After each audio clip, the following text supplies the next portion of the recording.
আমাদেরকে রিমান্ডের মধ্যে রড, ইট, ক্রিকেট খেলার স্টাম্প, ব্যাট, হকি স্টিক দিয়ে আমাদেরকে হাত পা বেঁধে আমাদেরকে পিটানো হয়েছে। ঘন্টার পর ঘন্টা ঝুলিয়ে রাখা হয়েছে।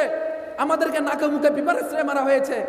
আমাদের সামনে আমাদের আকাবিরদেরকে খুব বিশ্রী ভাষায়, জঘন্য ভাষায় গালিগালাজ করা হয়েছে। বলা হয়েছে তোরা ইয়াজুজ মাজুজ, তোদেরকে ধ্বংস করার জন্য আমাদেরকে এখানে পাঠানো হয়েছে।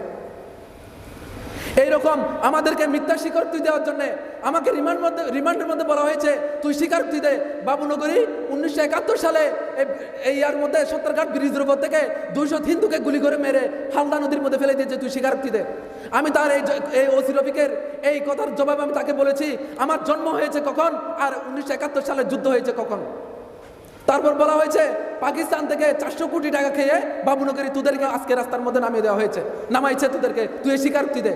আমি তাদেরকে বলেছিলাম বাবুনগরী সাহেবকে তো 2013 সালে আপনারা ধরে নিয়ে তাকে রিমান্ড অত্যাচার করে তাকে হাঁটিয়ে নিয়ে তাকে আপনারা শোয়া অবস্থায় পাঠিয়ে দিয়েছেন। বাবুনগরী যে সত্যিকারের 400 কোটি টাকা পেয়ে থাকে, ওই 400 কোটি টাকা আপনারা নিয়ে 4 কোটি টাকা বাবুনগরীকে দেন, সে তার চিকিৎসা করে বিছানা থেকে উঠে বসুক, তাকে তো আপনারা শেষ করে দিয়েছেন। আরও এরকম অনেক কথা, রিমান্ডের মধ্যে আমাদেরকে এরকম অত্যাচার করা হয়েছিল। আমি এমন কিছু অত্যাচারের কথা আমি বলতে পারতেছি না যেগুলো বললে আপনাদের কলিজা ফেটে যাবে।